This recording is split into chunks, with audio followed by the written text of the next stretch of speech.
Hello everyone and welcome to Conditional Puzzles. As promised, I'm back with the second session on conditional ordering. As I've mentioned earlier that we would be doing two sessions on conditional puzzle, one which was dealing with conditional selections that we have seen in the last session only, and in this session we will be doing conditional ordering, or you can call it conditional sequencing. So let's see how do we deal these problems, how to approach these problems. Now basically whenever you see in the puzzle that the language or the task involves the arrangement of elements in a specific order, or in other words, to put it in a very simpler word, when order matters, this is the key word here.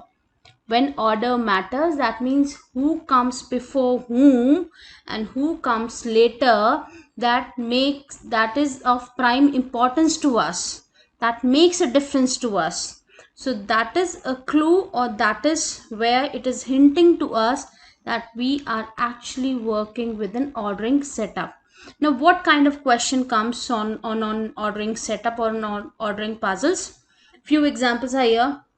For examples आपको एक list of interviews दी गई है जो 1 to 6 के बीच schedule करने हैं, and then data है कि इसका इंटरव्यू इसके पहले होना है या उसका इसके बाद ही होगा. So you would find those kind of things in the language, or probably determine which parking space cars occupy, whereas the spaces have been numbered 1 to 7, or ranking based questions on 6, not like any number of movies जहाँ पे हमें उन्हें lowest to highest order करना है.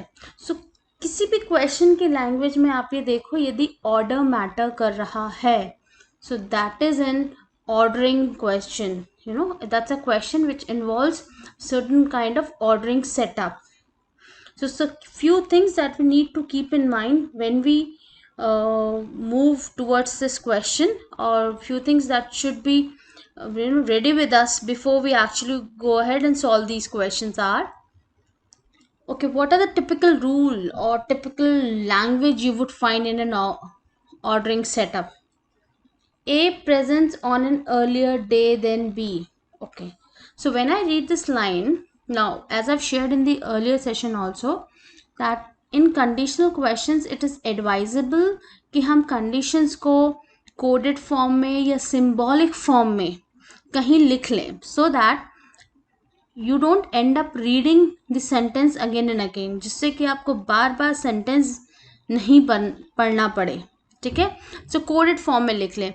तो when I'm reading this, A presents on an earlier day than B, so am I suggesting कि A is presenting on an immediate day before B? No, all we are saying A is presenting on any day before B. So this could be written as like this, that A, and we are saying A should come first and then B should come. There may or may not be other people between A and B. A presents on a day immediately before B. Now here I am specifying, yes, A has to be immediately on the day before B. A cannot present immediately before B. So how can I write in this symbolic form? I can write it like this, but this cannot happen. A presents sometime earlier than both B and C. So I can write it like this,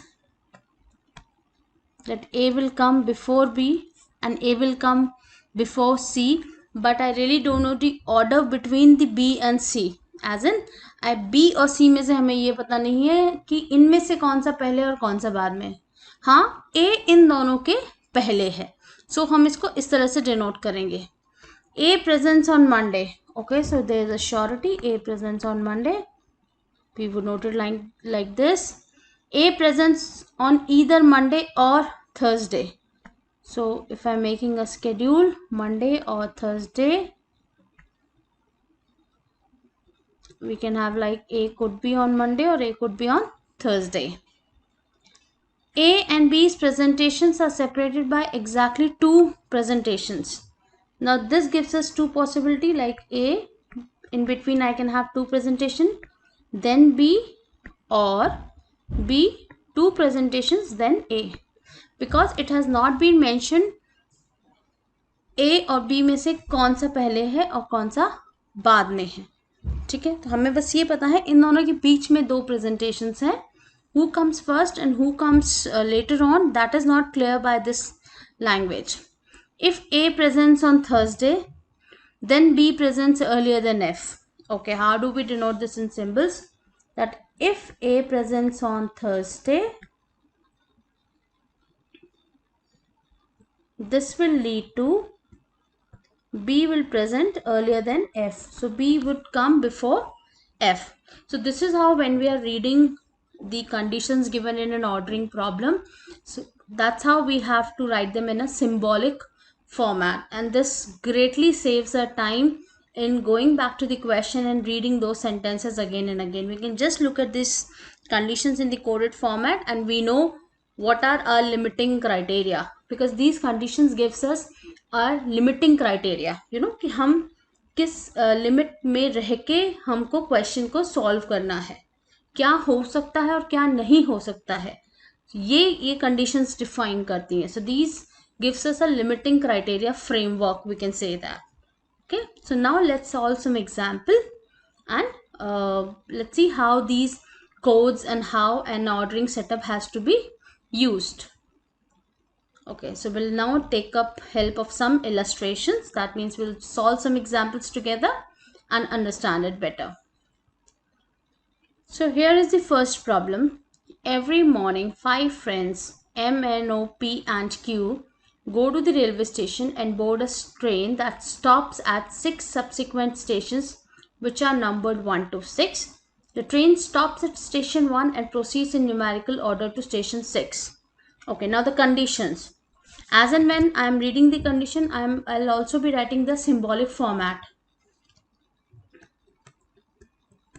M gets off either at station 1 or at station 2. So I know M for sure will get off at station 1 or station 2. Condition 2. O always gets off one station before or one station after Q's station. So that gives us two possibility. O followed by Q or Q followed by O. Third, P always gets off at station 3. So there's a surety to that. No ambiguity. Q always gets off at station 4, 5, 6. So there are three possibilities for Q. He could deboard at 4 or station 5 or station 6. Fifth statement. No one reboards the morning train after getting off. Okay, so there's no code that we can create here. Okay, now let's have a look at the first question. On a morning when no one gets off at station 5 or 6, which of the following must be true? So firstly, since the question is in station wise and we have been given that the stations are in the numbered order, so 1 follows, then 2 comes, 3 comes, so they are in the order. Now no one is getting off at station 5 or 6. Okay, we know for sure P gets off at station 3. Now as far as Q is concerned, since Q can only deboard at station 4, 5, 6 and here in this question no one is getting off at station 5 or 6, so we can say Q is getting off at station 4. If Q is getting off at station 4, O should deboard at station 3 because they are deboarding at consecutive stations. O can deboard after Q or before Q. Here after Q cannot happen because deboarding is not allowed at station 5 and 6. Okay, as far as M and N are concerned, either they would be deboarding at the two separate stations, 1 or 2, or they can deboard at any of the same station as well. Okay, so what is surety here? The surety here is that M gets off at station 2. Not necessary, he can get off at station 1 as well. N gets off at station 2, again that's not necessary. O gets off at station 4? That's absolutely not possible. O and P gets off at same station? Yes. So we have our answer here is option number D. Same set, and one more question. Quickly, the recapitulation of the conditions.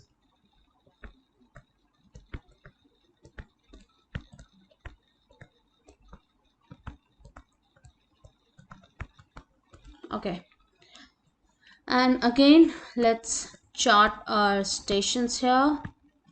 We know P is fixed at station 3. On a morning when Q gets off at station 4 and no more than 2 of the friends get off at any one station, which of the following must be true?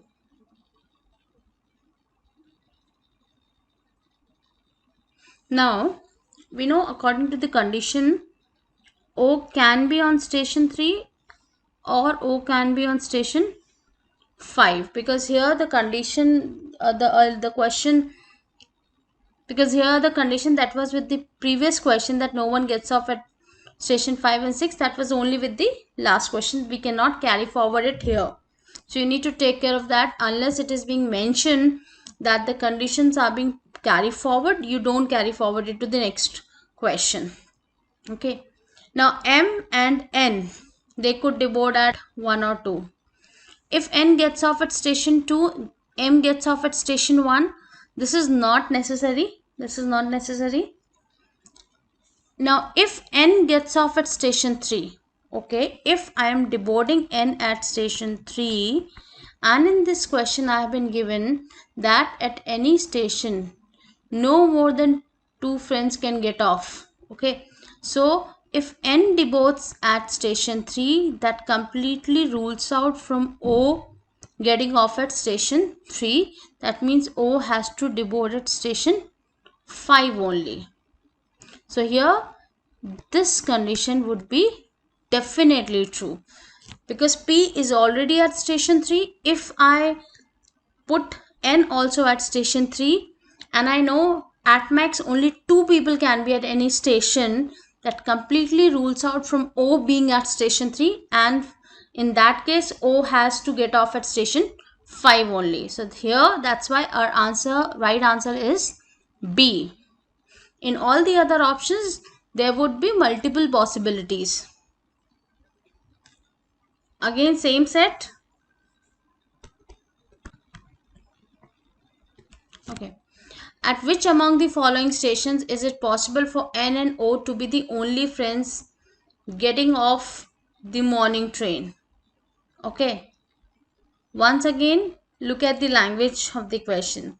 The question is asking at which of the following stations can we ensure that the only 2 people getting off from the train are N and O.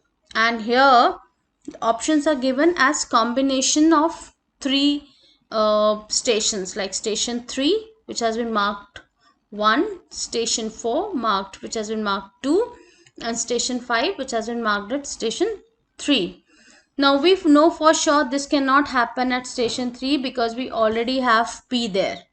Now we'll do a little smart work there. We know station 1, option 1 which is station 3 cannot be part of a solution.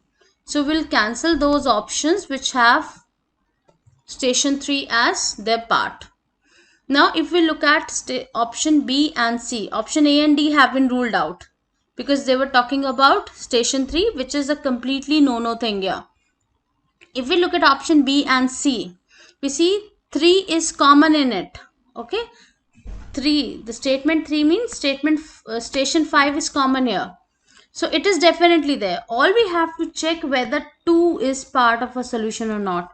And what is 2? 2 is station 4. So we have to check whether it is possible for N or O to be the only 2 friends getting off at station 4. Okay, so if we put N and O at station 4, Q can come at station 5, M could be at station 1 or could be at station 2. Is there any condition being violated? Absolutely not. So we see It is possible for N and O to be the only friends getting off at station 4 also. So our answer here would be option B. That means station 4 and station 5. Okay, so here we have, since we know station 3 cannot be the answer, we have immediately cancelled two options. Okay, now this is a problem on scheduling. Okay, and the conditions here are, let's have a look at this question. In a class, 5 out of 8 subjects, which are Sanskrit, economics, physics, chemistry, bio, English, Hindi and history, are taught daily. On any day except for the first day of the month, only 3 of the subjects must be the ones that are taught on the previous day. The routine must also satisfy the following conditions. Now let's have a look at the conditions. If Sanskrit is taught on a day, Hindi cannot be taught on that day. So that's a condition 1.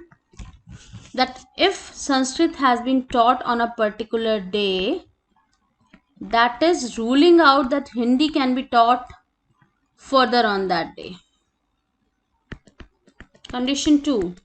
If eco is taught on any day, bio must be one of the subjects taught after it on the same day. So if economics is being taught, we have to make sure that bio is also being taught on the same day after economics. Third, if physics is taught on any day, Hindi must be one of the subjects taught after it on the same day. Same as second condition with different subject combination. And lastly, the last subject on any day has to be chemistry or English. Okay, these are the 4 conditions which we have to keep in mind while framing a possible order of teaching these subjects. Now, which of the following could be the subjects to be taught on the first day of the month? Okay, so when we look at the last condition, that the last period taught on any day must be chemistry or English, based on that we can clearly rule out option B and option C, because in option B the last subject is history, in option C it is Sanskrit, which cannot happen, they are being struck out. We can still see in A, D and E the last subject is chemistry, English and again chemistry, which is still workable. Option E is ruled out because I can see Sanskrit and Hindi coming together, which is a complete violation of the condition 1. So option E is ruled out. Option 1 is ruled out. Why? Because if physics is taught on a day, Hindi should be taught after it. Where in option A, I am seeing Hindi being taught before physics. So option A is also wrong. In option D, we see all the things are being followed here. We have history, chemistry, then physics, which is followed by Hindi, and then the last subject is English. So this satisfies all our condition, and here our answer should be D. So in such kind of questions, we don't make the schedule. Rather, we check with the options, because we have options with us. हमारे पास options हैं. हम options में एक ही condition देखेंगे, किसी भी option में यदि कोई भी कंडीशन वॉयलेट हो रही है तो वो हमारा आंसर नहीं हो सकता. यहाँ हमें स्केड्यूल बनाने की कोशिश नहीं करनी है, हमें सिर्फ ऑप्शंस को चेक करना है कि कौन से ऑप्शन में सारी कंडीशंस मीट हो रही हैं.